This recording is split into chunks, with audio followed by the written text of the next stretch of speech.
Welcome viewer. This video tutorial describes fix a monitor with yellow tint screen problem Windows. Click Start, Settings, click System, click Display.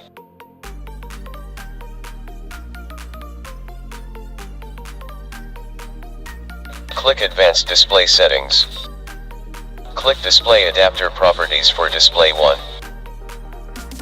Click Color Management tab, click Color Management. Check Use My Settings for this device. Click Add, select sRGB Color Space Profile.icm.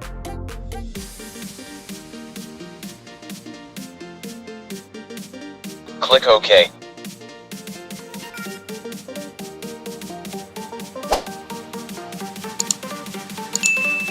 Restart system. I hope this video tutorial helps to you.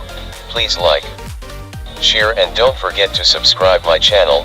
Thank you very much.